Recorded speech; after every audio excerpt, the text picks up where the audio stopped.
Good evening, everyone. Welcome to Thursday night to today's class on the subject is the five prerequisites for receiving of the Torah. And the reason, obviously, we're talking about this today is because the parsha of the week is Parsha Yitro, where we essentially learn about the main theme of the entire parsha is the receiving of the Torah. And so in our classes that we have over here on Thursday nights in Ascent and on Live Kabbalah online, we like to kind of go into a deeper perspective of understanding more about what the relevance of the weekly parsha has to say for us in our lives. So literally, the Torah is called the experience of the Torah is called Matan Torah, the giving of the Torah. However, it was not just a giving of the Torah; it was a process of preparation to receive the Torah. Just like anything in life, when a person does not do any of the preparation before, and they just show up for something, then they don't experience fully what it is that is actually been prepared for them, right? And they are not able to really resonate as much with what is available to them because the job was not done on their part, on their end. So although the Torah, the giving of the Torah is called Matan Torah, the giving of the Torah, there was this process of the acceptance that the Jewish people had to reach on their own. So the name of the parsha itself is Yitro, Jethro, right? Who was Jethro? Jethro was the father-in-law of Moshe. His daughter Tzipporah was married to Moshe. And Yitro was, so we're going to go a little bit into his life story in greater depth. But the story of the parsha basically is Yitro. It's called, the whole parsha is called Parsha Yitro. And in a sense, on this parsha is where we learn about the giving of the Torah or the receiving of the Torah on the parsha of Yitro. So what is it about Yitro himself, we could say, that is so integral to the giving of the Torah? So much so that the name of the parsha is synonymous, right, with the actual giving of the Torah. So what is it about Yitro that is so in sync with the giving of the Torah? So before we go into Yitro's life, what does the word itself mean, Yitro, in Hebrew? So our sages tell us that he had actually 7 names. And it's very interesting because a lot of great people have 7 names. It says Moses also had 7 names. But the most prevalent name that we know Yitro as is Yitro.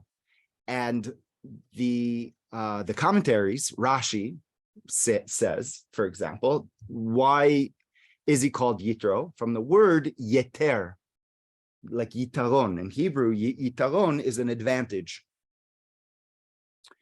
And what's the advantage? Why is Yitro called an advantage, right? Because Yitro advanced himself, we could say, to have an entire parsha named for him. So he had yiter lo parasha achat b'Torah. Yitro had a whole parsha named for him. Like not a lot of people have a parsha named for them. You know, you could have a building name for you. You could have, a hospital name for you. You could have a lot of great things, colleges, but like to have a parsha in the Torah, like that's epic, right? Not too many people have that, right?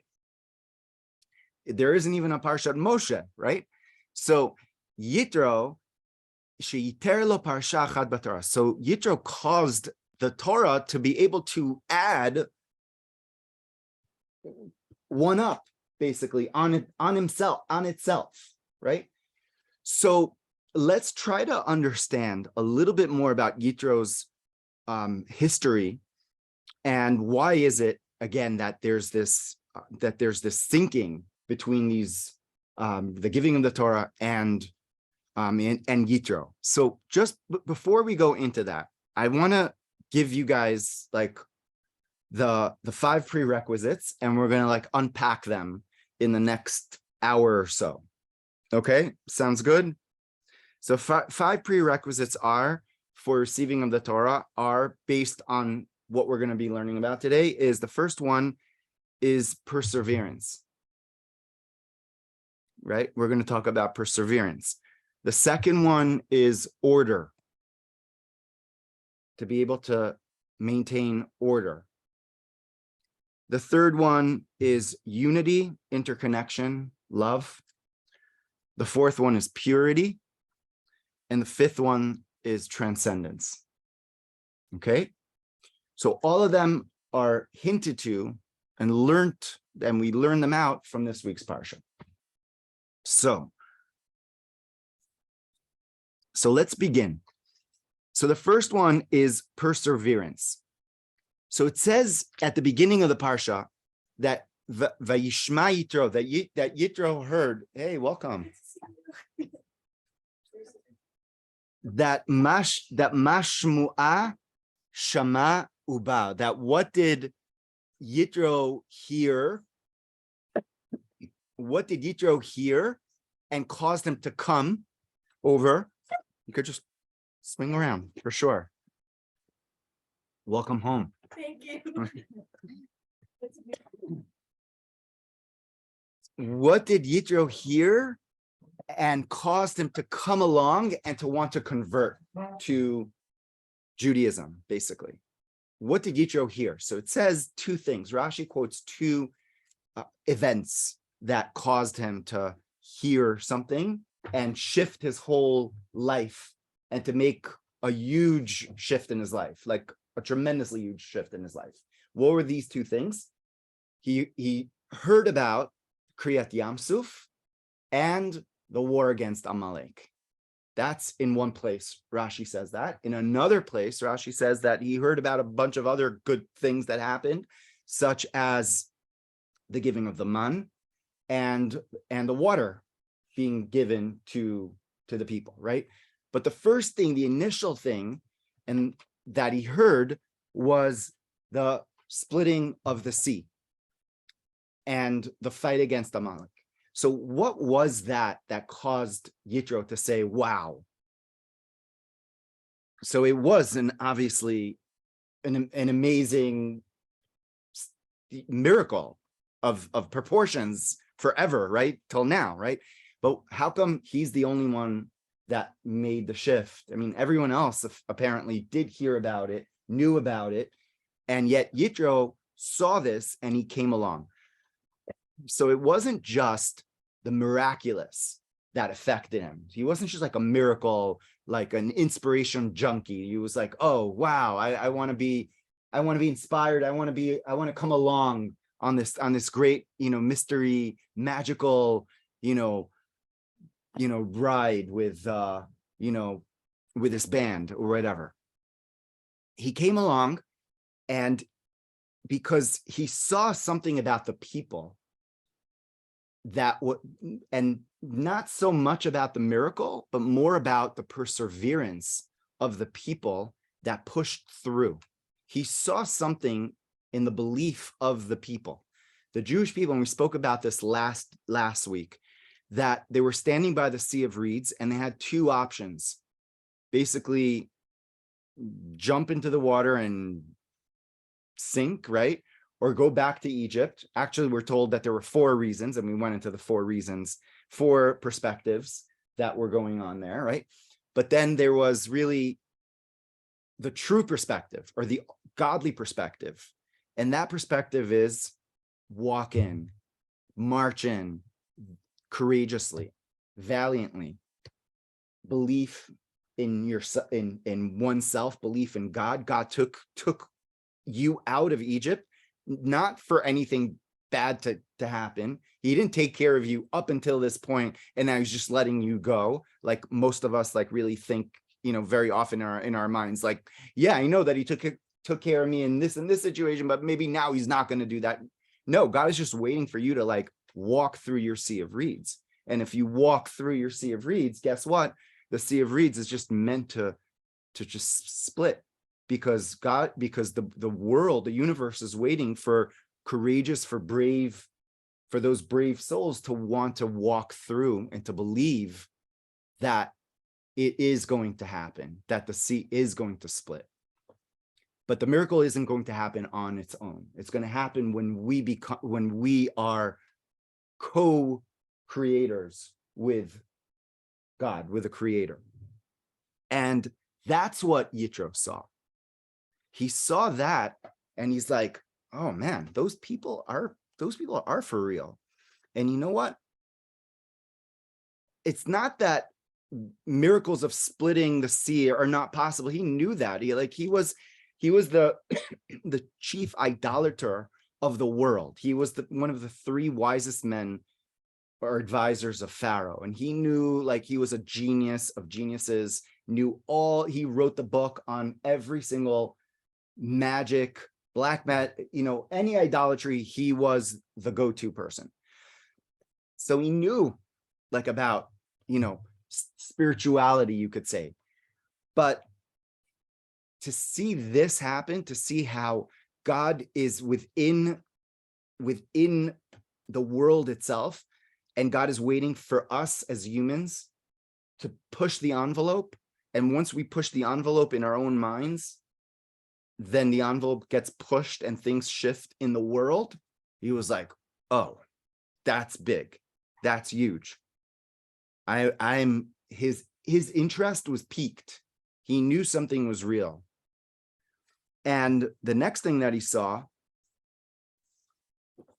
is the war against Amalek.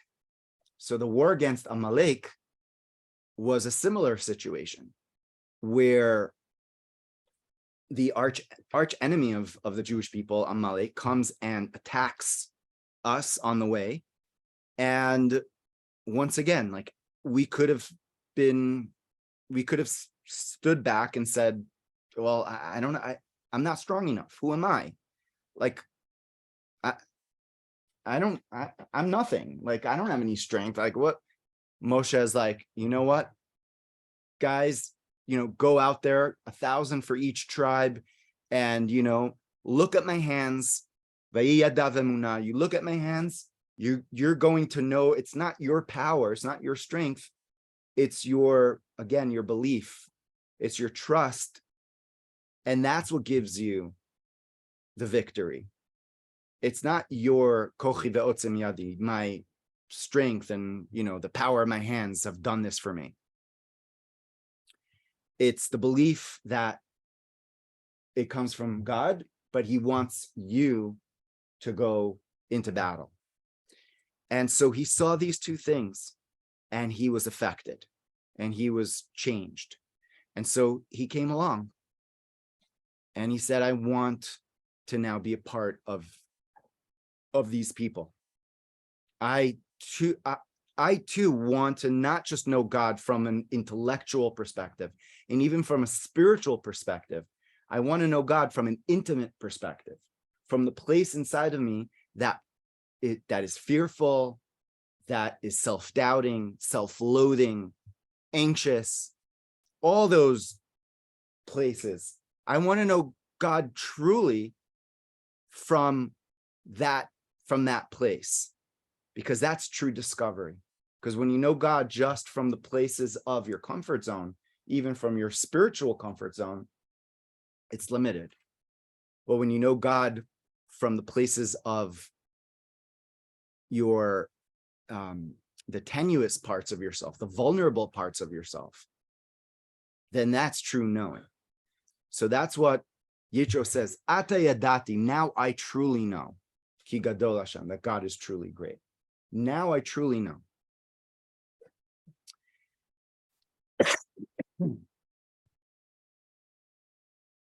Picture moment.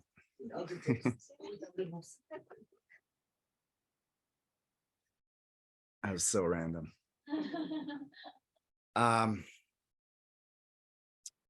So that was the first prerequisite. first prerequisite for receiving the Torah is perseverance. And another word for that is also emunah in God, bitachon in God, but also emunah in yourself, in ourselves, bitachon in ourselves. Because the giving of the manna was also connected to what? Bitachon, trust, right? Lo nitna Torah ela le'ochle aman, that the Torah was only given for those manna eaters. In other words, the Torah was given to people who ate the manna. What was so special about the manna? So what was so special about the manna is that you only get it for one day. You can't put it aside. There's no savings account. Tomorrow is tomorrow. What's going to happen tomorrow is for tomorrow. But today is today. And today you have, then today you are truly present. Today you are truly in abundance because you have now. Misheyesh lo pat besalo, the Talmud says that someone that has a piece of bread in their basket, v'choshev, and he has like doubts or he has like worries. What am I going to have tomorrow? Hareze mikatne amuna. That's someone that has smallness of amuna. That's pretty intense. And we ask ourselves that, we're like, oh, what that, how many people like really live that way, right? Most people just think about not only tomorrow, they're thinking about next 10 years, what's going to happen in 30 years from now. Well, the market, the housing prices, what am my grandchildren are going to, they're worried about issues which are not even relevant to them at all, right? And anything could shift at any moment, but they're like worried about things and they're living in anxiety because of things that have not yet happened. It's like you're not really living in emunah, and you're living in fear and anxiety and not in Torah. Lo nitna Torah ela le'ochle aman, that the Torah was only given to the ochle aman, to those who ate the manna, meaning those that had the perspective, the presence, the nowness, right, of being present, of now I'm fully happy. Now is perfect. I'm accepting fully the present moment as it is. And in this present moment, I am fully sustained. There's nothing missing from this moment.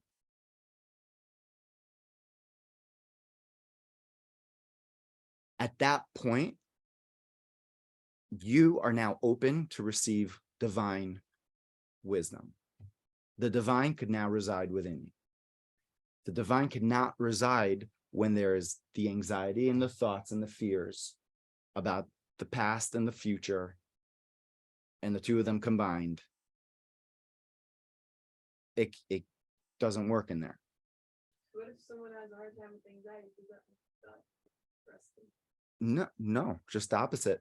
That's exactly what I said. The perseverance, the actual like going in that place and actually bringing God in those vulnerable places of oneself, because everyone struggles with this. This is a uniquely human condition, right? That we have, that we're born in. That's just who we are. So like when we accept that, it's like, oh, there's nothing like my mind, right? That part of my mind is actually thinking about survival. So we're just wired that way. There's nothing wrong with it.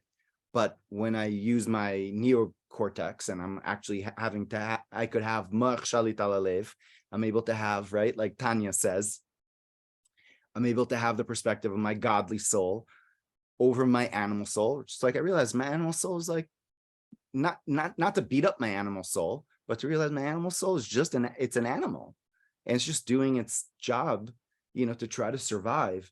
And I'm just taking good care of my animal. I'm not like, I'm an animal lover.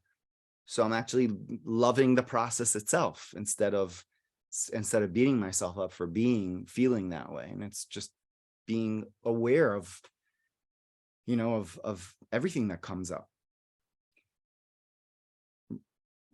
Right? It's not like, boom, that's it. No more of that. And now I'm just going to be like that. It's never going to happen, because we are always going to struggle in that anxiety on some level. Right. And that perseverance that we do have within is, again, the first prerequisite for the giving of the Torah.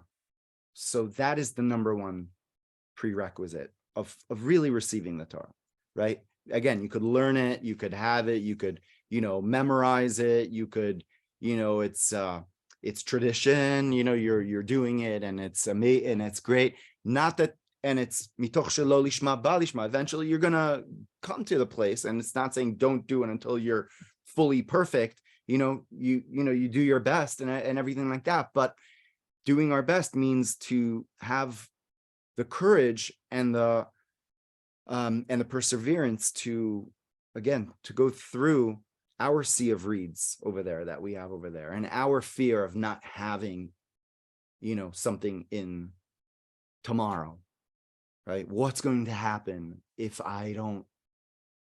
And I let myself feel that, and I let myself to open up and realize that I have an option to breathe and to let out, that anxiety, and to bring in freshness and newness, and bring in my godly soul's awareness.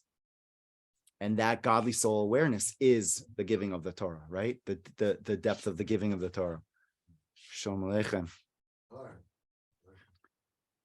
So I'm going to give that man a chair. Okay, good, perfect. All right.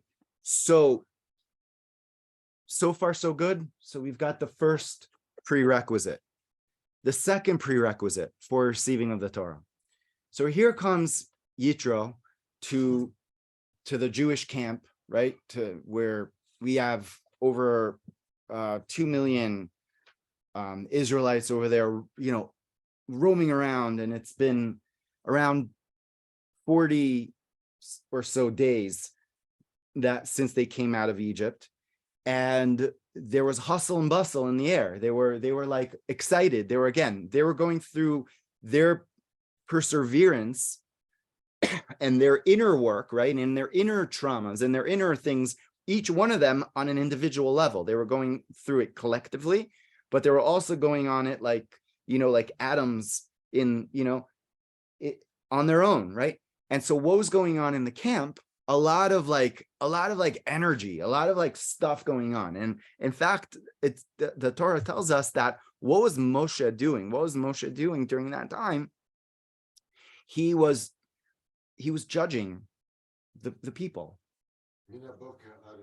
Right, exactly. From the morning until the evening, he was spending his day taking in an audience. I mean, it's almost like going to a rebbe. It's like when you go to a holy tzaddik, right? Then you get accepted into their room, right? It's something incredible. So besides just we could say the judgment part of things, there was the spiritual healing that was there, that Moshe was affecting, right? He was taking these very angstful, we could say, souls, right, that were taken out of Egypt. Again, there were 49 levels on the other side of Tumah, and now they went to the other side. They're growing out of there to go to the 49 levels of Kedusha, of holiness, in a very short amount of time. These souls were the collective souls of all of Israel. And according to the Arizal, these were souls that were reincarnations of the seed of Adam. Anyways, not to go necessarily into that, but it was very intense fixing that needed to be affected by these souls. So from Boker ad Erev, right, from the morning until the evening, Moshe was judging, right? And so Yitro comes in to the camp, and he sees this going on. He sees a long line, and maybe people like parked there, like days before, and like they're waiting and waiting and waiting and waiting, to get the chance to see Moses for like 5 minutes, and he would solve their soul, give them their tikkun, give them their fixing, right?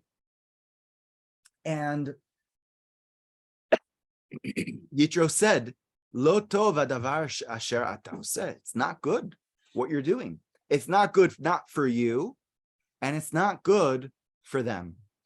It's not good for you because navolti bol, you're just one person. You're not gonna be able to handle this in the long term. You've got to delegate. It's not good for them. They're standing over here, like, respect the people. They're standing and they're online. Nobody likes to stand online, especially not Jewish people. And Israelis, like, even more, right? It's like if you're online for a second extra, right? I'm just saying, if you were thinking about Aliyah, just get ready for that. But yet you have to hold your line. If you're online, don't let. Anyways, there's a balance over there of keeping your line, but you'll get the gist of it, right? You guys know what I'm saying. Yeah. They call them big marpekim. You have to. Anyways, so you have to have your order. That's what Yitro said. He said, for this to work out for you and for the people on a basic level, you need to realize that we need to have order in the camp. And that's something which is very, very important and essential in holiness. And that's order. To have order. Why is order so important, right? So there's a book, clean your closet, right? Clean your life, right? Like years ago, and like you could look at someone at certain parts of someone's house, right, or how they live, and you could see kind of like their patterns because of like where things are at, right? If they're an extra neat freak, or if they're not a neat freak, or semi-neat. In other words, but yes, on a physical level, it's really important. But then on a spiritual level, it is super important as well. Because in Kedusha and holiness, there must be order. Whereas by the other side, right, called the Sitra Achra, the other side, that there's no order there. There's no order. And in fact, like, everything is just bunched up, and and things could be attained in a very quick way and deceiving way. And like it says in the Rebbe Rashab says that that the other side tries to dupe the souls to try to get them to fast forward the process. And so they jump into something, and they it looks like they've reached a great level, but it's just there to just get them to crash down into, right? So order in Kedusha means that everything has its specific delegated place, that is there, that there's an order to things, that there's Kohanim, there's Leviim, there's Levites, there's Israelites, there's this, that in the temple there are different levels of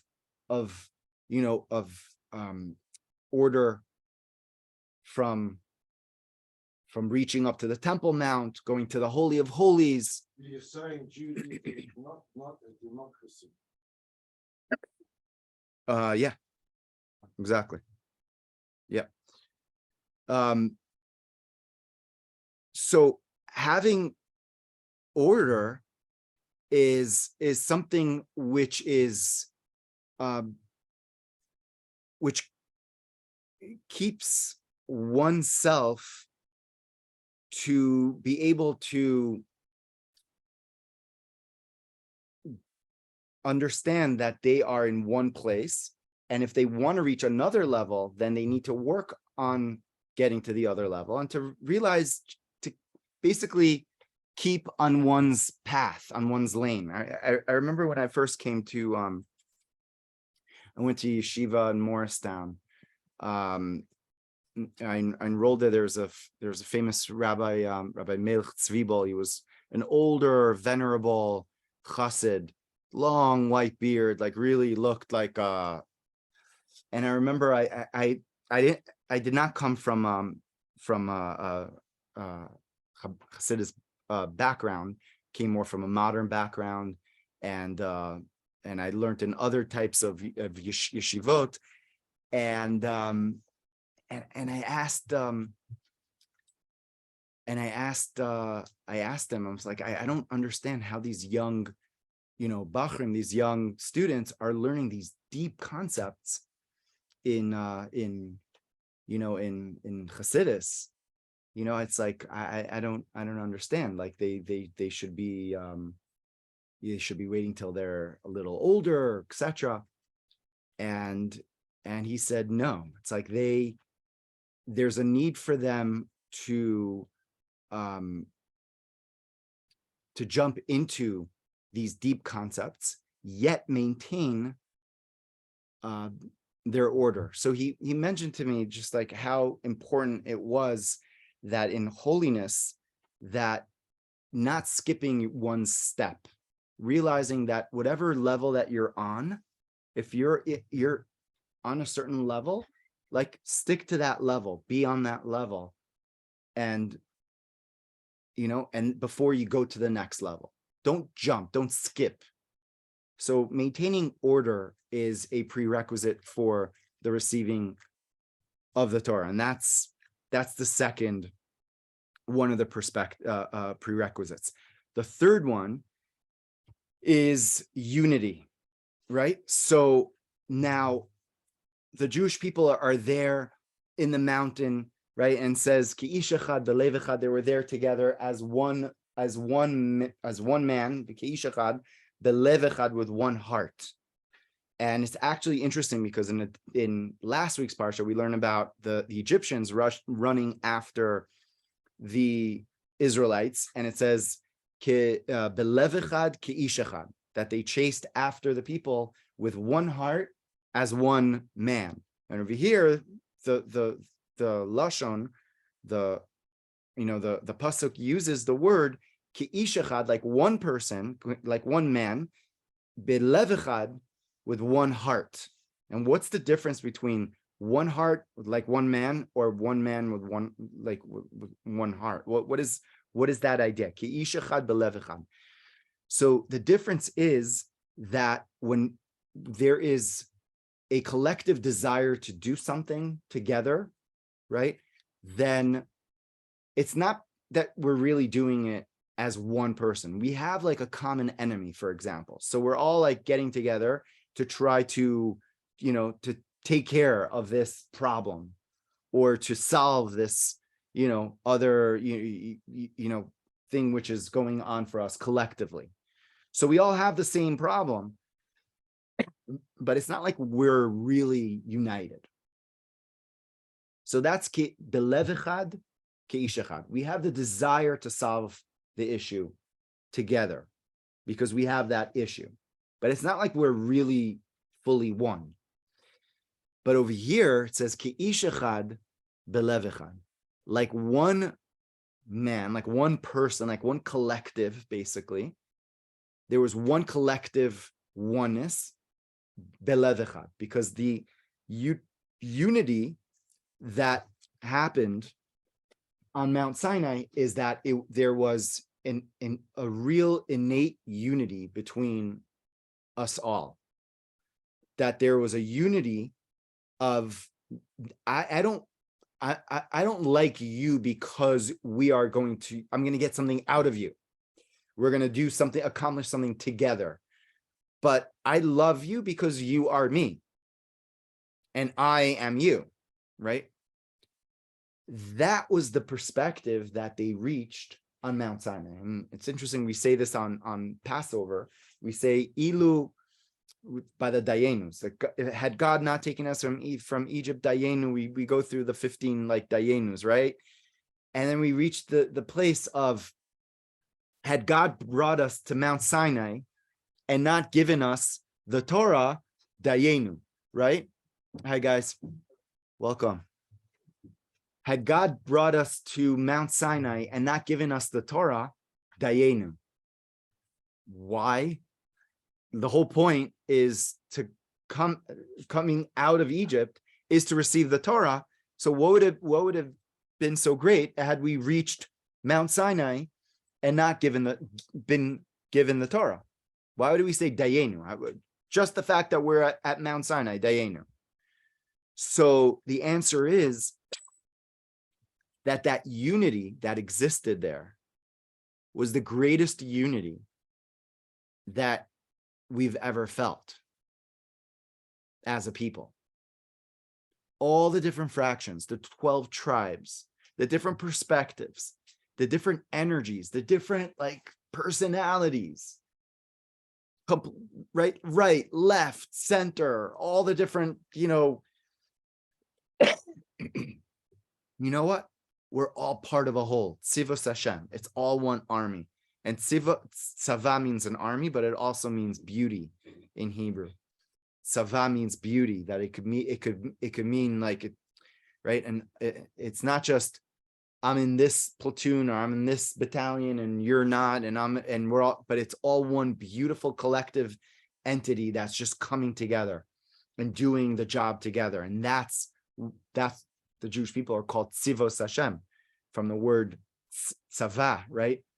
Of an army, but from the word beauty, because there was that beauty of the collective, of the opposite that became apparent. That it's not just my beauty that's amazing. I just feel myself, but I also feel your beauty, the other person's amazing potential that they have. And I see it and I appreciate it. And I realize that potential is also my potential, because when we're in tandem, then when you succeed, I succeed. It's not like if I succeed, you can't succeed. I've got to step down on, some, you, right? There's a story of the Rebbe Rashab that his brother, he had an older brother, the Razah, that they were once playing, and the Razah was shorter than the Rebbe Rashab. So he had him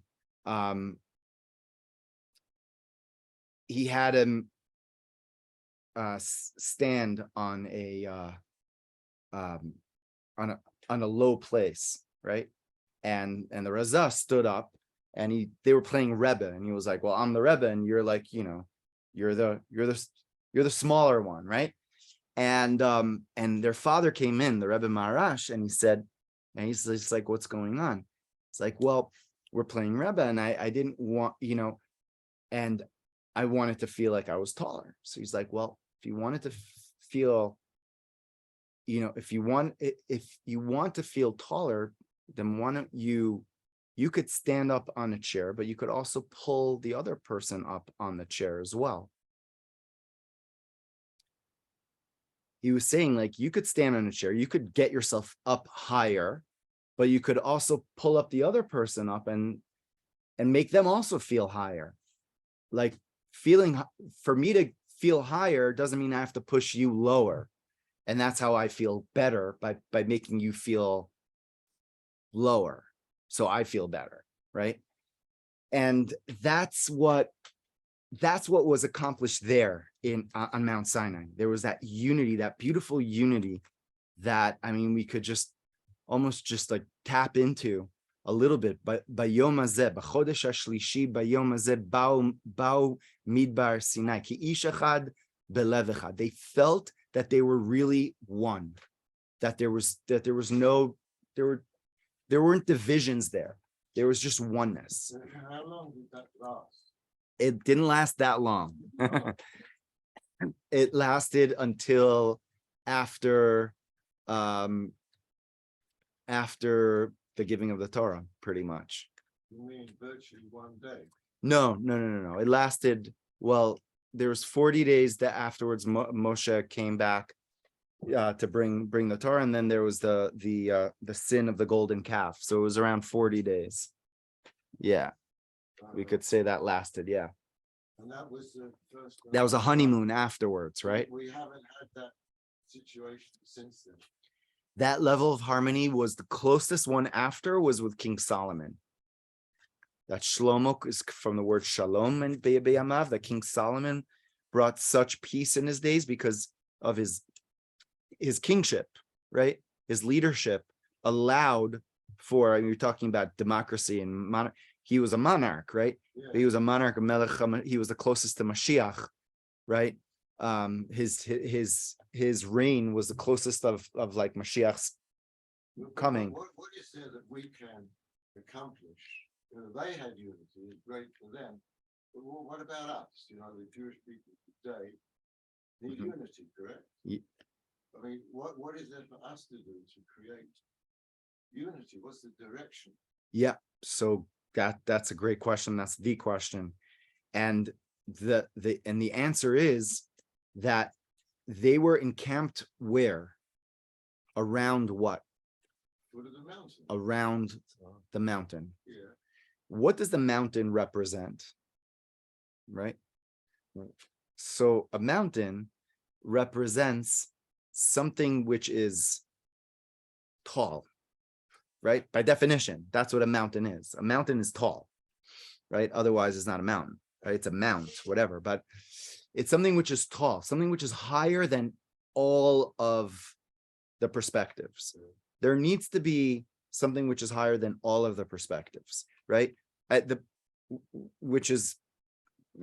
get to that in a second, but whenever two people argue, it's because they're arguing on the same kind of like playing field. But if you're not going to that playing field, you're not arguing on that I would say like immature level, which most people really are arguing on. You know, they're operating on, you know, let's disagree on that, and they're really arguing, right? But when there's a higher ideology at play, then how do you feel? You just feel like something is you're able to unite with someone else. I'll give you another great example of this, and it's very basic. But this week there was snow kind of here in Sfat, and I always love driving like during these times. I mean, I don't love driving during these times. Let me not say that necessarily, but I love seeing, especially how people are more courteous, generally speaking. There's always like the crazy, like people who are just like, well, do crazy stuff. And it's like, hello, don't, you know, it's snowing. And it's like, just take it easy. But you want people like come out and they're just a little bit like more kinder. Why? Because something like almost like a mountain like happened, and people look at life, at the world in a different way. Almost like when COVID like the first, you know, bout of COVID, like the first time, everyone is like, oh, I don't really, you're not really my enemy that much. And then the ego, like, you know, got it, did its thing, right? And countries. You're saying we need a superhero? Is that what you're saying? We need to be superheroes. We need, like a mountain. yeah, well, Well, let me just clarify that a little more. So there's we moved from Florida, and whenever there were hurricanes, like after a hurricane, everyone's just kind to each other. There's a certain ego that just gets like squashed, and all of a sudden, like, oh, my neighbor, I've never seen you before, and you could invite them over, you could like say hello to them. It's like a new thing, but you never thought about it before. Why? Because a force of nature just happened, which is greater than all of us. And that's something which God employs to remind us. He uses nature to wake us up and be like, hello, my frail, fragile human But these are beings. calamities you're referring to, calamities. Well, yeah, he What does about that. good things? Couldn't Hashem do it the same way? 100%. Hashem wants us to do it in good things. Couldn't he do it for us with good things? No, because we're the ones that need to do it. Unfortunately, we don't learn it. It's the calamity that wakes us up. So I say to you, instead of Hashem bringing a calamity, let him bring joyous occasions and let the joyous occasions wake us up. Why not? And he does them all the time. So we don't need calamities. So we don't need calamities, 100%. But unfortunately, we don't learn as much from those good times because we take them for granted, and we're like, well, magia li, I deserve this. Whereas Excuse myself from that generalization. okay, good. I wake up every morning and look at the wonders of HaKadosh Baruch Hu, Yeah, especially in our garden. Every morning, it's like a pellet. yeah, Every morning, beautiful. I'm with you on that. I 100%. even without my garden. With my garden, with my view, my perspective, I'm with you with that 100%. You're right. I wanted to bring the example of the mashal, of the parable of a mountain. Now over here in this in Mount Sinai, it was the ultimate good thing that came down to the world, right? Yet it's called Mount Chorev. It's actually called the mountain of destruction. On the one hand, it's called Mount Sinai, from the word also Sinah, came down to the world, right? It's an intense situation that happened over there. There was intensity there. I mean, there's no doubt that intensity just causes us to dissolve our ego. That's the truth. And when we have like good times poured at us, like we're like, okay, I deserve this. Yeah, That's what it is. for sure. Yeah, God is the ultimate, is all good. God is giving good all the time, and he wants us to wake up. So because he just wants to give us just good. But we need to accept, we need to get past ourselves, past our ego, to be able to do that. So at that point on Mount Sinai, the people were able to get past their unity, past their ego, and to reach a level of unity, of love for the other, because their ego was now dissolved by the higher perspective of God's will and a mission which they are on. And that mission is now allowing them to be united as individual soul players within everyone else's great mission, right? So that's the third prerequisite, unity. So without unity, we could have not received the Torah. So that we need that idea of unity, and also it applies to right now. Like right now, this is,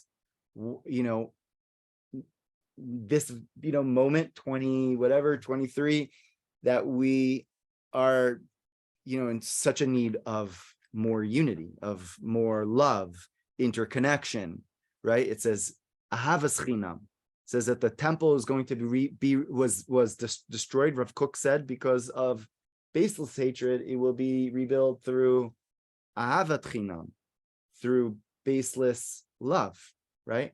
V'ahavta l'recha kamocha, loving your friend as you love yourself, going beyond, right?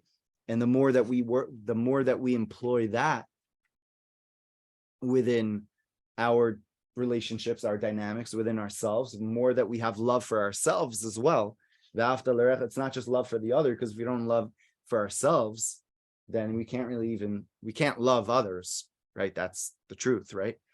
So we have that love for an inner unity for ourselves as well, feel that dynamic, contradictions that are going on inside of us that are all incredible.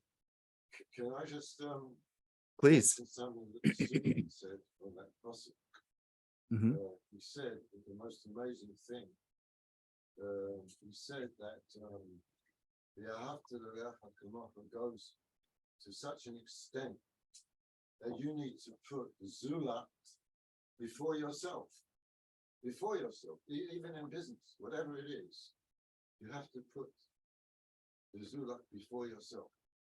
Who said that? That's what he said. Who said that? The sulam. Sulam. Okay. Ashlag, Rabbi Right. Ashlag, Okay. in his sefer. That's on the level of a very healthy perspective of the hafta that one has internally. Because in the basic idea of the nefesh klali, etc. Obviously, if I do good for you, then Mhm. it's doing good for me. Yeah. We believe in that. Yes. We believe in what goes around comes around. So that if you start up the kapila by saying that my intention is to do good for you, later it will come back to Exactly. my conscious intention, according to the Sulam, should be to do good. Beautiful. I don't What's your name? David.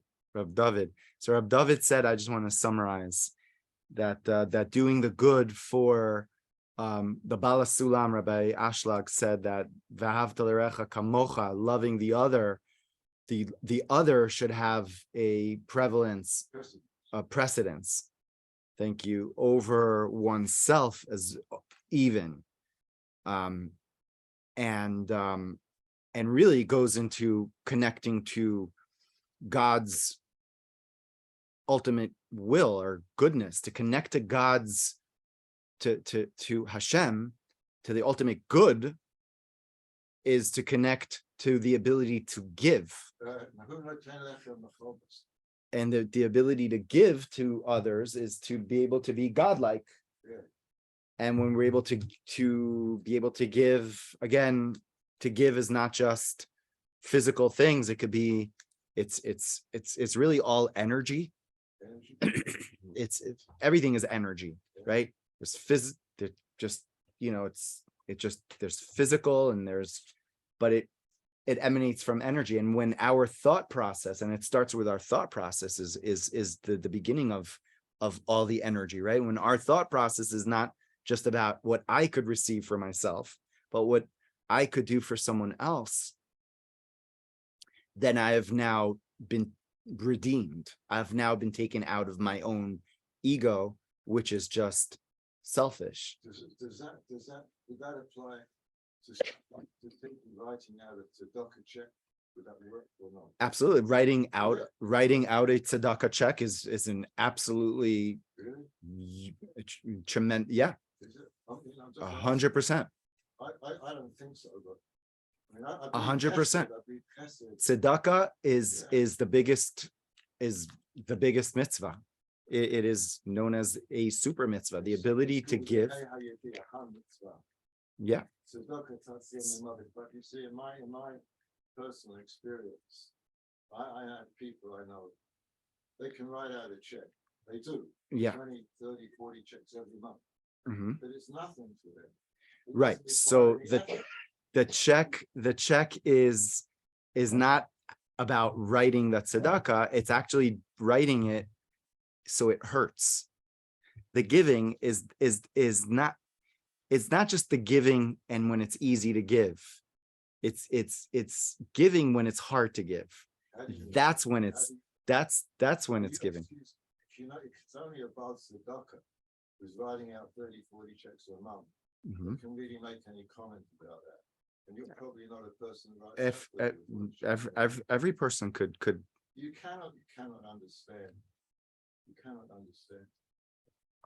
The mind of the billionaire. Okay. If you're not a billionaire, you just can't understand. Okay. So let's go on to the next one. So then the next one of the prerequisites is purity.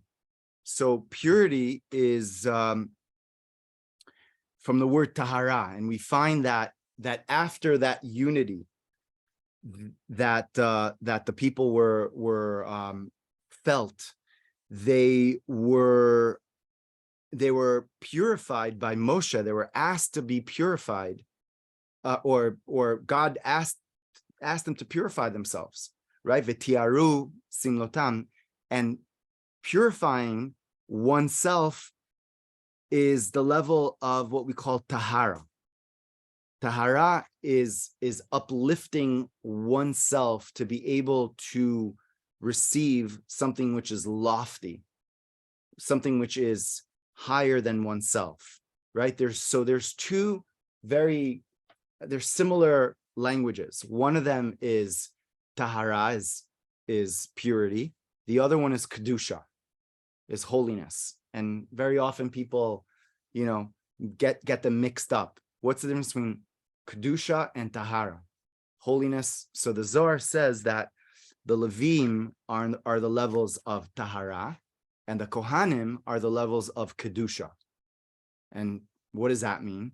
So tahara, purity, means to lift oneself up, just like the Levites did, right? V'tiharta otam, like God says to Moshe to take the Levites, and they were lifted up by Aaron. Aaron lifted up like 20,000 of them, and right, and they were uplifted to a new level, right? So to uplift oneself, the idea of uplifting oneself is a tremendous thing, right? The ability to uplift oneself. So there was once a person that wanted to give a certain letter into the Rebbe, or he met with the Rebbe, and he forgot to give a certain extra letter in, and so he already walked out, and he was right there by the door. So what he did is he put the letter underneath the door, and lo and behold, he saw, like, I guess he was able to see, like, he heard the Rebbe there, and the Rebbe picked up the letter from the floor, and he was aghast, and he was like, oh, like, he felt so bad. So he waited, and whatever it was, and he got a chance to, like, peek in at a certain point in between, when the Rebbe was taking in people into audience, and he asked, and he said, Rebbe, I apologize so much. Like, I made you lift up my letter. So he said, my whole inyan, my whole purpose of life is to lift up. So why should you feel bad? My whole purpose of life is to lift up. And the idea of lifting up, of being in Yiddish, it's called, right, oy geheben, right, to lift oneself up, to be a little bit higher, to just lift oneself a little bit higher. It says that's why a kosher animal has to have split hooves, right? According to one opinion, what's the idea of the hooves? That the foot isn't just on the ground itself, right? That it's lifted up from the ground itself, that it's not just on the physicality. One is not just like eating like everyone else, like acting like everyone else, like doing, doing what they need to, just like everyone else in the world, oh, we're just a human, this is just, you do things in a different way. Like you want to eat, in a refined way. You want to talk in a refined way. And that's called tahara. You want to do things in a pure fashion, and lifting oneself up in that way is the prerequisite, the fourth prerequisite. And the fifth one is transcendence. And transcendence is Kedusha. Kedusha is the level of the Kohanim. The level of Kohanim is to be able to draw down holiness from above to below, to draw down holiness from above to below. And the ability to, yeah. And the ability to, in a way, channel Kedusha through you, through oneself. And that's what the Jewish people are called. Vatem tiyum li mamleches kohanim vegoy kadosh. You are now going to be a kingdom of priests, of kohanim vegoy kadosh. What's the idea of the kohanim, right? Of the priests is the idea of that the kohanim channel God's divine light and blessing coming through them. It's the highest blessing possible that is coming down through a human being. Blessing, right, with a bracha before, right, saying it, and channeling down divine energy down into this world. So here are the people, 600,000 of, 2 million of them, sorry, that have now reached this level of, again, of perseverance, of order, of unity, of purity. And now the fifth one is to be able to now receive the infinite requires what we call Kedusha. You're now going into a realm which is a transcendent realm. It says Moshe walked into the Anan, he walked into the Arafel, he walked into the mist, into the unknown. And that level is it's awe. The only word for that is yira, right? It's a level of yira ilah. It's a tremendously high level of yira, of awe that one has when they connect on that level. But that's what happened on Mount. Let me just finish, please. Then afterwards. Okay. Yeah, I just want to. And after going through this process of 49 days of purifying oneself, right, of working on one's midot, on one's characteristic traits, comes the 50th day, where now they're able to receive the infinite. And that's why Mount Sinai, the experience of Mount Sinai, was, the analogy is of a bride and a groom. It's a wedding. That's why so many of the minhagim, of the customs of a bride and groom, come from Mount Sinai, because it's this unity of two souls coming together. And the people as individuals and as a collective were now transitioning to receive from the 50th gate, from something which is way higher than themselves. Up until then, they were like, well, we're working on ourselves. We're working on our thing. But over here, they were like, there's something which is way bigger than us. It was an awe, inspiring, transcendent level, in the fullest sense of the word, right? That they saw the sounds, they heard, right, the sights. It was an experience which is an outer body, inner body experience that just merged, right, everything together, right, all, heaven and earth, and all opposites. So these are the 5 prerequisites for receiving the Torah. And just to bring this all back full circle, and what we could, take away from this and walk home with this, from this, lesson from this week's Parsha, is that in our lives, right, when we pay attention to these prerequisites, not just like once a year, but as a daily, try to make this daily habits of understanding that it's my perseverance. It's the order that I have in my life. It's the type of like habits that I form in my day-to-day, right? That make me who I am. It's the type of choices that I make.